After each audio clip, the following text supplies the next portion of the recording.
I want to start by commending you on the waivers that have allowed 2,900 Americans to express their patriotic service in the military and not allowing one instance of THC use or one positive test result to forever impair that service. It's something I've worked on in a bipartisan way with members of this committee, and frankly, I don't even know that it should necessitate a waiver. I hope that the good results you're getting from those airmen will allow us to make even more progress on that front. Thank you, Congressman. We didn't do this in a vacuum. The Army commissioned a RAND study to make sure the quality of those who they assessed as a result of their waiver process was still high. We put on additional restrictions during our pilot program. The Navy is also using a similar OSD authority in order to waive. Yeah, I get the sense that these aren't, that it's not being implemented exactly the same way in every service branch. I don't know if that should concern us. Maybe best practices will emerge, but I do want to move on. 2 years, we'll have really solid data, and we'll definitely come back to you in this committee. I look forward to it. So there's this September 5th, 2023 piece in Air and Space Force magazine, and it's titled in part, "Why Diversity Should Scare the Hell Out of Our Adversaries." And I've never seen the fear in someone's eye when they're confronted with diversity, but you're quoted in that piece saying that you don't think the military is political. And we just heard Chairman Banks go over this feeling in the veteran community, which is such a critical referral source, that the military is political. So I'll give you the opportunity to address the question that was asked to Ms. Schaefer. Right. So, Congressman, members of the committee, come to work every day. Politics is partisan politics. Never figures into any. Okay, never's a strong word. Go ahead and put up the text from Minot Air Force Base. I'm sure you're familiar with this. In Minot Air Force Base, this message goes out, and service members are told that if they go to a Turning Point conference, that that could jeopardize their continued service in the U.S. military. Doesn't strike me that it's never political, because that seems like a blatantly political threat against people's service. Congressman, so the good news is this was looked into. And as I understand the facts, and I believe a letter was delivered to you yesterday from the commander of Air Force Global Strike Command.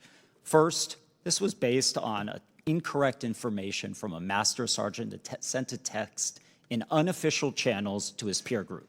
The text was then forwarded to the medical squadron. Within an hour of that text being forwarded, the squadron commander first corrected it, second noted it was a local political fundraiser, third clarified that there were no issues. Hold on. I've been to these. They're not really fundraisers. They're conferences for people who want to come together and share their views on politics. I believe the Patriot rally was a fundraiser. There was a speaker but this is from the Turning Point who was at the action event. Rally. I mean, you're not saying that service members impair their opportunity to be in the Air Force by going to a Turning Point action event, right? Absolutely not. And in fact, so your argument Patriot is that Front rally, which had a speaker from a master Turning sergeant Point, who put out this text message improperly, right? Based on incorrect information. Right, that was then corrected immediately by squadron leadership.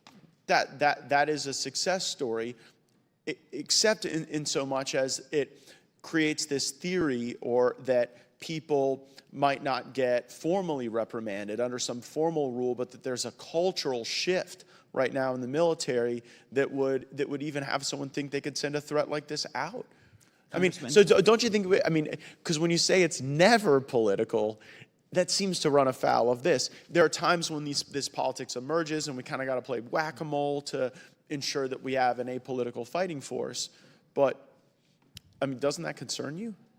The way I read the text, Congressman, it appears that the security forces master sergeant was acting on incorrect information, didn't thoroughly How does that happen? How does someone end up acting on that incorrect information and then disseminating a message like this? Well, as I understand, it was an informal text sent to members of his peer group.